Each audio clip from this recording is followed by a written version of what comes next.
வாருங்கள் நேர்களே, கோகுலம் ஜோதிடம் அனைவரையும் அன்புடன் வரவேற்கிறது. நாம் இன்றைய பதிவில் பார்க்க இருப்பது பிரம்மச்சாரி யோகம் பற்றித்தான் இந்த பதிவில் பார்க்க இருக்கிறோம். வாருங்கள், எந்த கிரகங்கள் பிரம்மச்சாரி யோகத்தினை தருகிறது என்பதை இந்த பதிவின் மூலம் தெரிந்து கொள்வோம். அதற்காக ஒரு உதாரண ஜாதகத்தினை வைத்து ஆராய்ந்து பார்ப்போம். பாருங்கள்.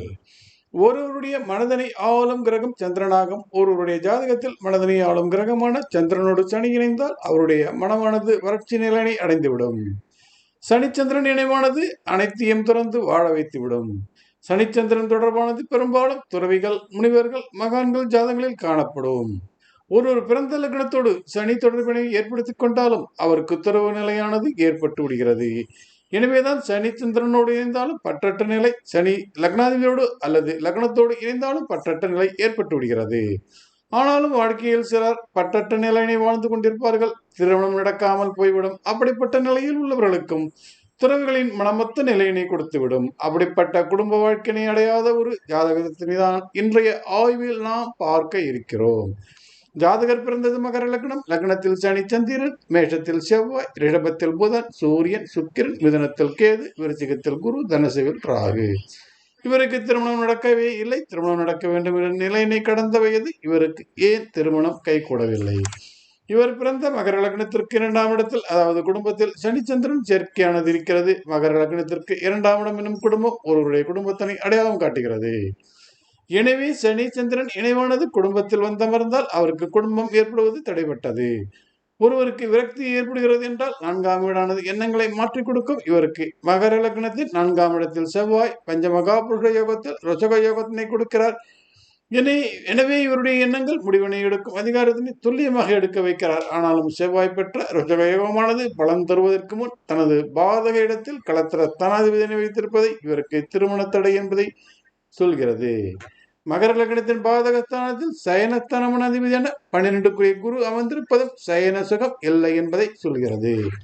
மகர லக்னத்தின் 5ஆம் இடத்தில் சுக்கிரன் பஞ்சமகா புருஷ யோகங்களில் ஒன்றான மால யோகம் இருந்தும் லக்னத்தின் அட்டமாதிபதியோடு இணைவு பெற்றதால் யோகம் தருவதற்கு சிரமப்படுகிறது சுக்கிரன். மாலவி யோகம் பெற்ற சுக்கிரன் தனது வீடான ரிஷபத்தின் அட்டமாதிபதியான குருவின் பார்வையினை பெறுகிறாரே. யோகங்கள் இயங்குவதற்கான தடைகள் ஏராளமாக காணப்படுகிறது இவருடைய ஜாதகத்தில். சனி சந்திரன் இணைவானது சன்னியாசி யோகத்தினை கொடுக்குமா? ஆதிசங்கரருக்கு சனி தனுசுவில் அமர்ந்திருக்க மிதனத்தில் சந்திரன் அமர்ந்து ஒருவருக்கொருவர் பரஸ்பர பார்வை பரிமாற்றம். அவருக்கு சன்னியாசம் பெறுவதற்கான நிலையினை சனி சந்திரன் ஏற்படுத்திக் கொடுத்தார்கள். அவ்வாறு துறவு நிலை ஏற்படுவதற்கு அவர்கள் இருக்கும் இடமும் ஒரு காரணமாக அமைகிறது.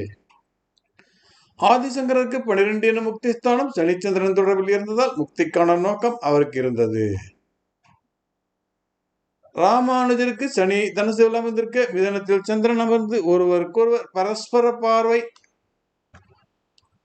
பரிமாற்றம். அவருக்கும் சன்னியாசம் பெறுவதற்கான நிலையினை சனிச்சந்திரன் ஏற்படுத்தி கொடுத்தார்கள்.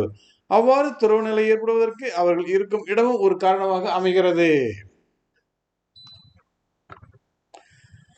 ராமானுஜருக்கு 12 என முக்திஸ்தானம் சனிச்சந்திரன் தொடர்பில் இருந்ததால் முக்திக்கான நோக்கம் அவருக்கு இருந்தது.